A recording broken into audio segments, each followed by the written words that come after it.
So ayun mga kaidol, tayo magpunta ng Muñoz, magpagupit tayo ng ating buko dahil nakakaasiwa na siya, mahaba na siya ng gusto mga kaidol. Tayo para magmukha naman tayo ng tao mga kaidol.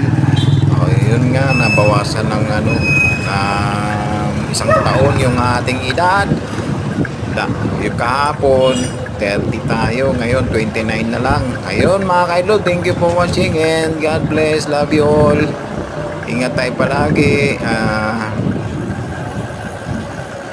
Ayun mga kaidol, patungo na tayo ng Muñoz mga kaidol.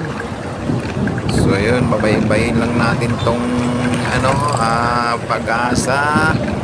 So bago bantay na tayo, nasa Palawan na tayo banda mga idol.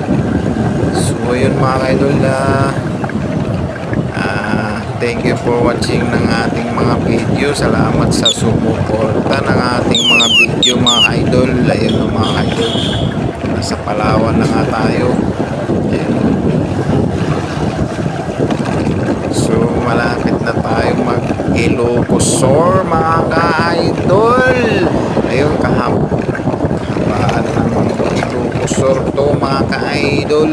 Sus, ayun, ingat tayo sa pagmamaneho mga ka-idol para tayo makadali at hindi tayo madali. Ang madali mga ka-idol kasi may mga kamuti dito, rider.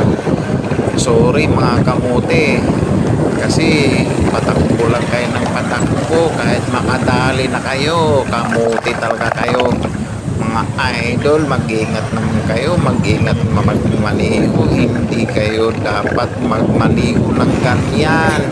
Huwag nyong ito-tolerate ang sarili nyo sa pagmamaniho ng wala sa hulog, wala sa ayos.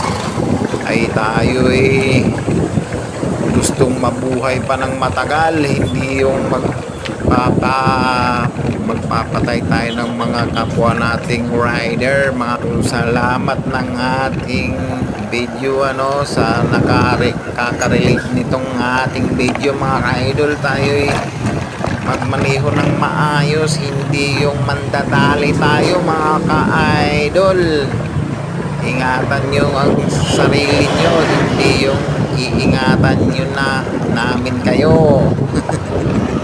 Mga ka-idol ba? Bye bye, love you all, God bless, peace. Peace tayo. Yun.